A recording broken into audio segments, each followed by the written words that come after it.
अस्सलाम वालेकुम दोस्तों, माइक्रोसॉफ्ट एक्सेल जे ट्यूटोरियल में खुश आमदीद। पिवट टेबल जे सेकंड जो पार्ट में उनमें तव्हां खुश आमदीद दोस्तों। पहिरीं जेको पिवट टेबल असां कयासीं अॻे वीडियो में, तव्हां न ॾिसी हुजे पहिरीं उनखे ॾिसी वठोसि। त उन में जेको आहे पिवट टेबल आहे न, जेके रिकमेंड जेके एक्सेल सां करे था असां उन मां कयासीं। हींअर असां हिन वीडियो में असां मैन्युअली तव्हांखे ॿुधाईंदासीं त तव्हां कीअं जेको आहे मैन्युअली ठाहियो पाण। दोस्तों एक्सेल में असीं हलूंसि था, हीअ असां शीट आहे। हाँ, हिन में असीं मैन्युअली असीं इनके ठाहियूं था, लेकिन थोड़ी जो कसम अमेंडमेंट कई आहे, चलो उहा असां तव्हांखे बाद में ॿुधाइण था इंसर्ट करे। फिलहाल हिन में साॻी जेको तव्हां शीट आहे हिनखे सिलेक्ट करियोसि, डेटा खे इंसर्ट में, इंसर्ट मां पिवट टेबल। ॾिसो असां पहिरीं हिन रिकमेंड खे सिलेक्ट कयोसीं, हिन दफ़े हिनखे कैंसिल था करियूं, असीं मैन्युअली था करियूं। मैन्युअली क्लिक करण से तव्हां वटि ही क्रिएट पिवट टेबल जो डायलॉग बॉक्स तव्हां वटि शो थींदो, जेको तव्हांखे ही जेको रेंज ॿुधाइबो। तव्हांखे रेंज जेका हितां सिलेक्ट कजो, जेकॾहिं ऑलरेडी रेंज न सिलेक्ट कयल हुजे न, ख़ाली हुजे सपोज़, नो प्रॉब्लम आहे। तव्हां हितां खां ॾिसोसि, हिन में कर्सर तव्हां रखी तव्हां हितां रेंज सिलेक्ट करियोसि, थी वियो रेंज सिलेक्ट। उनखां पोइ ही तव्हांखे ॿुधाइबो choose where to want pivot table report to be placed. तव्हां किथे प्लेस करणु चाहियो त पिवट टेबल जे हिकिड़ी न्यू शीट में या एग्ज़िस्टेंट शीट में। यानी न्यू शीट ते जेकॾहिं क्लिक कयल हूंदो त हिकिड़ी नई शीट असांखे हर बार ठाहे ॾिए थो। जेकॾहिं एग्ज़िस्टेंस ते क्लिक कंदासीं न त असांखे जेको ॿुधाए थो किथे आहे। पहिरीं न्यू शीट ते असीं ओके करूं था, ओके कयूं था, ॾिसो त हीअ न्यू शीट अची वई। ॾिसो हीअ असांजी डेटा जेका आहे साई असां ऑलरेडी ठाहियो अॻु में। हीअ असांजा डेटा ही पियल आहे, हीअ शीट असांखे अॻियां ठाहे ॾिए थो। असीं कंट्रोल जेड था करियूंसि, बल्कि इन में ही सीट खे असीं वरी वापसी था आणूं, कंट्रोल वाई था करियूंसि। एंडो ऐं रेडो जा ऑप्शन दोस्तों हिते बि ठहंदा अथव, ॾिसी वठोसि।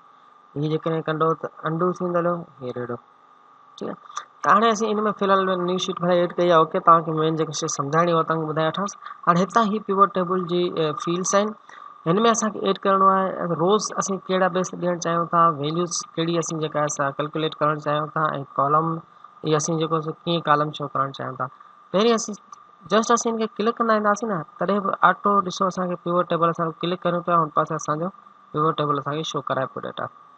डिटेल भी करनी है, अमाउंट भी करनी है। अमाउंट के जरिए अमाउंट वैल्यू ॾिसणी त जेको आहे डिजिट में आहे त ऑटोमेटिक इनखे असांखे कैलकुलेट करे ॾिए पियो दोस्तों। अदरवाइज़ तव्हां इनखे ड्रैग करे हेठि जेको न पंहिंजी फील्ड्स खे ड्रैग करे उनखे आणे सघो था। ॾिसोसि कैटेगरी खे ड्रैग करे रोज़ में आणियोसि, सब कैटेगरी खे मथां ड्रैग करे हेठि जेको रो में आणियोसि, ऐं डिटेल खे असीं जेको किथे शो करणु चाहियूं था डिटेल खे आणियोसि, या नथा शो करणु चाहियो त नो प्रॉब्लम मथे छॾियोसि। अमाउंट खे तव्हां ड्रैग करे हेठि अमाउंट खे आणींदासीं त हीअ असांखे न ॾिसोसि असांजो पिवट टेबल वरी तयारु थी वियो। असां इन पिवट टेबल खे जेकॾहिं पहिरीं क्लासिक में असां कयोसीं, अच्छा हिकिड़ो मिंट डिटेल तव्हांखे हाणे त पोइ तव्हांखे हिन इहो ऑप्शन जेको आउं सम्झाइणु चाहियां थो, हाणे डिटेल ॾींदीसीं। हाणे ॾिसो हाणे इलेक्ट्रिक कैटेगरी जेको सब टोटल असांखे हिते शो कराए पियो टॉप ऑफ में। तव्हांखे पहिरियों ऑप्शन ॿुधायो मुंहिंजो जेको असां क्लासिक में आहियूं उन करे असांखे बॉटम में शो कराए पियो, अदरवाइज़ असां हिनखे टॉप या बॉटम में असीं हिनखे आणे सघूं था।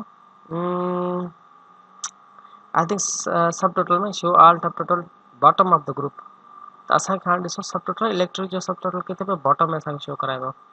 टॉप मीन्स मथे, बॉटम मीन्स हेठि। असांखे टॉप में न पियो शो कराए बल्कि बॉटम में शो कराए पियो। ऐं ईअं जीअं सभिनी जा सब टोटल जेके असांखे बॉटम में शो कराए पियो, पर बाय डिफॉल्ट जेको आहे किथे शो कराईंदो आहे, टॉप में शो कराईंदो आहे। ॾिसो बाय डिफॉल्ट इन सब टोटलिंग इन टॉप में हूंदी आहे, इनखे बॉटम में करे छॾींदा तव्हां बॉटम में सघो था। इनखे डिस्प्ले में जेके क्लासिक में आणियोसि, तव्हां क्लासिक में वञी हाणे जेको सो डिस्प्ले में आणे सघो था ऑप्शन मञा।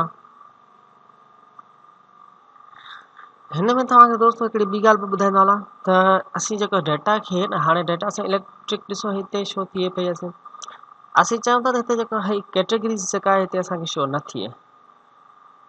इहा तव्हांखे दोस्तों वरी बि क्लासिक व्यू में तव्हांखे वधीक जेको सो सम्झ में ईंदो। असीं हलूं था पिवट टेबल ऑप्शन में, ऐं के जेको सो क्लासिक में व्यू में खणी वञूंसि था, क्लासिक पिवट टेबल लेआउट में ओके था करियूंसि।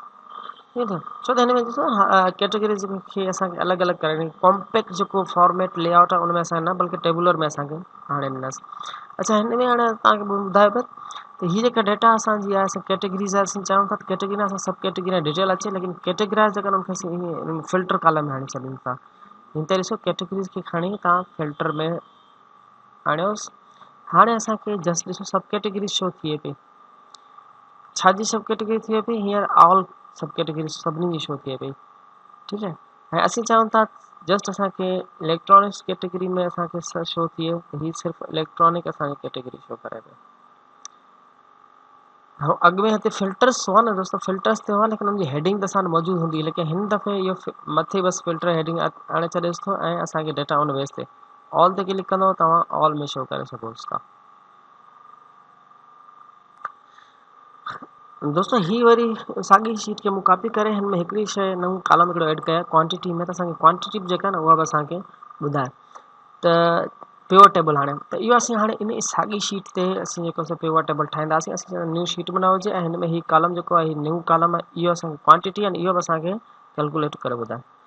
तव्हां हिते सिलेक्ट करोसि पर रेंज खे इंसर्ट करियोसि ऐं पिवट टेबल खे इंसर्ट करियोसि। हेठि तव्हांखे ॿुधाए पियो ही रेंज ठीकु आहे, ओके सिलेक्टेड आहे। हेठि ॿुधाए पियो choose where you want to pivot table report to be placed. तव्हां हिनखे एग्ज़िस्टेंट शीट ते क्लिक करो। ही तव्हांखे लोकेशन सेल जी लोकेशन ॿुधाइणी पवंदी किथे जेको तव्हांजो प्लेस करे हिनखे पिवट टेबल खे। असीं बिल्कुलु टॉप ते जेको हिते लोकेशन ते क्लिक करे असीं ॿुधाईंदा चलो हितां खां जेको असांखे पिवट टेबल शो करे, ओके करियोसि। हाणे असांजो पिवट टेबल हिते शो थींदो।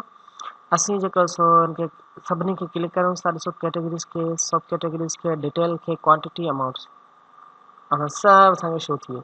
हिन दफ़े असांखे ॾिसो क्वांटिटी बि असां जेका न उहा बि असांखे उहा बि कैलकुलेट करे ॾिए पियो त क्वांटिटी केतिरी आहे।